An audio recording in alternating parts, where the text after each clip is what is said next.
বিবিসির headline, আনচেলত্তির success weapon তার ছেলে ডেভিড আনচেলত্তি। রিয়ালকে একাধিক শিরোপা জিতিয়ে নিজেকে বিশ্বমানের কোচ হিসেবে প্রতিষ্ঠা করা আনচেলত্তিও ব্যাপারটা সহজেই মেনে নেন।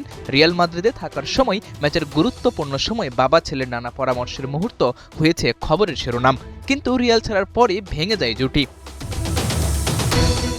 কার্লো আনচেলত্তি ব্রাজিলের দায়িত্ব নেওয়ার সময় ছেলে ডেভিড আনচেলত্তিও এসেছিলেন ব্রাজিলে। গুঞ্জন ছড়িয়েছিল সেলেসাউদের ডাগআউটেও জুটি বাঁধবেন ডেভিড কার্লো। সাময়িকভাবে কোচিং প্যানেলে যুক্ত হলেও সে যাত্রা আর দীর্ঘ হয়নি। ডেভিড আনচেলত্তি দায়িত্ব নিয়েছিলেন ব্রাজিলিয়ান ক্লাব বোটাফোগোর। তবে কয়েক মাস না যেতেই ক্লাবের সাথে বেড়েছে দূরত্ব, তাই তো ছেড়েছেন দায়িত্ব।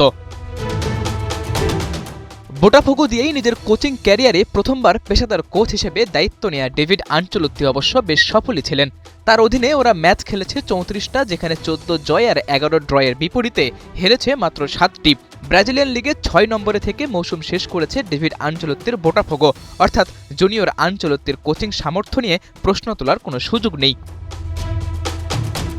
সফল হওয়ার পরও দায়িত্ব ছাড়ার কারণ হিসেবে স্প্যানিশ গণমাধ্যমগুলো জানাচ্ছে শর্ত ভেঙেছে বোটাফোগো।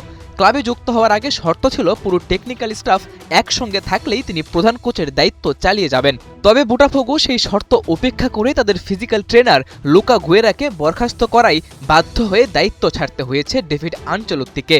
অর্থাৎ এখানেও বাবার মতো নিজের সিদ্ধান্তে অটল থাকার নীতি সামনে এসেছে।